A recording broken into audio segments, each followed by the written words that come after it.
नहीं दिखाएंगे ईरान का परमाणु, ट्रंप नेतन्याहू को काली बाफ का चैलेंज। ईरान के परमाणु ठिकानों पर अगर अमेरिका और इजराइल की सीधी पहुंच हो जाती है तो ये वाकई अमेरिका और इजराइल की ईरान पर सीधी जीत साबित करने का बेहतरीन मौका होगा। लेकिन मौजूदा हालात में ईरान अपने तेवरों से फिर साबित कर रहा है कि ईरान रत्ती भर भी झुकने वाला नहीं है। जरा खबर को समझ लीजिए। अमेरिका अंतर्राष्ट्रीय परमाणु एजेंसी IAEA की आड़ में ईरान के परमाणु प्रोग्राम पर क्या नकेल कसने की कोशिश कर रहा है और कैसे ईरान अमेरिका और इजराइल के इस परमाणु पंजे से खुद को बचाने में जुटा है। नहीं दिखाएंगे ईरानी परमाणु, ट्रंप के परमाणु पंजे पर प्रहार।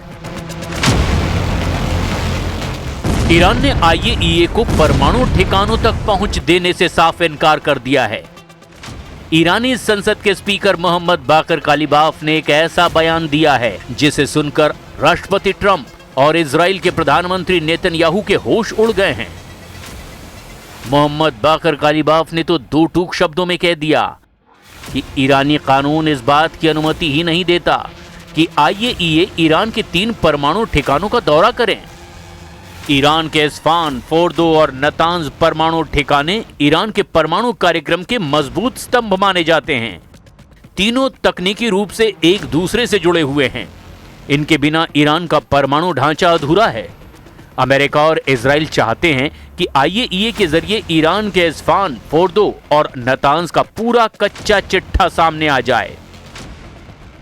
IAEA चाहता है कि वो ईरान के तीनों परमाणु साइट्स इस्फान, फोर्दो और नतांज का बारीकी से निरीक्षण करे और पता लगाए कि आखिर ईरान का 440 किलो 60% संवर्धित यूरेनियम कहां छिपा है। अब आप ये भी जान लीजिए कि ईरान के ये तीनों परमाणु अड्डे इतने ज्यादा अमेरिका, इजराइल और IAEA की आंखों की किरकिरी क्यों बने हुए हैं। इस्फान न्यूक्लियर फैसिलिटी, यहां मुख्य रूप से यूरेनियम कन्वर्जन फैसिलिटी यानी कि UCF काम करती है। देश की खदानों से जो भी कच्चा यूरेनियम लाया जाता है, जिसे येलो केक कहते हैं, उसे यहां रासायनिक प्रक्रिया के जरिए यूरेनियम हेक्साफ्लोराइड गैस यानी कि UF6 में बदला जाता है। इसी गैस को बाद में संवर्धन के लिए दूसरे संयंत्रों में भेजा जाता है। यहां संवर्धित यूरेनियम से परमाणु रिएक्टरों के लिए फ्यूल रॉड्स, ईंधन की छड़ें तैयार करने का काम भी होता है। इस्फान के आसपास ईरान का बहुत बड़ा सैन्य बेस और एयर डिफेंस सिस्टम तैनात है, क्योंकि इस क्षेत्र पर हमला पूरे परमाणु कार्यक्रम की रीढ़ तोड़ने जैसा माना जाता है। फोर्दो न्यूक्लियर फैसिलिटी, ईरान के पवित्र शहर कुम के पास मौजूद ये संयंत्र सुरक्षा के लिहाज से सबसे अभेद और रणनीतिक रूप से सबसे खतरनाक माना जाता है। फोर्दो को एक विशाल पहाड़ी के अंदर लगभग 250 से 300 फीट की गहराई में कंक्रीट की मोटी परतों के नीचे बनाया गया है। इस बनावट की वजह से इस पर पारंपरिक हवाई हमलों या फिर बड़े बंकर बस्टर बमों का असर होना लगभग नामुमकिन माना जाता है। यहां आधुनिक और एडवांस सेंट्रीफ्यूज जैसे कि IR6 के जरिए यूरेनियम को सीधे 60% या उससे ज्यादा शुद्धता तक समृद्ध किया जाता है, जो मेडिकल रिसर्च के नाम पर सैन्य स्तर के बेहद करीब है।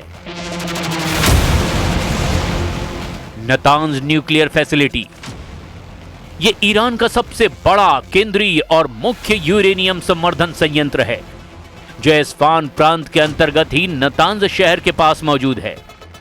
नतांज में बड़े पैमाने पर औद्योगिक स्तर पर यूरेनियम संवर्धन होता है। यहां जमीन के ऊपर और जमीन के नीचे विशाल हॉल्स बने हुए हैं, जहां हजारों की संख्या में सेंट्रीफ्यूज 24 घंटे घूमकर गैस को समृद्ध करते हैं। अपनी विशाल क्षमता की वजह से ही संयंत्र हमेशा इजराइल और अमेरिका के निशाने पर रहा है।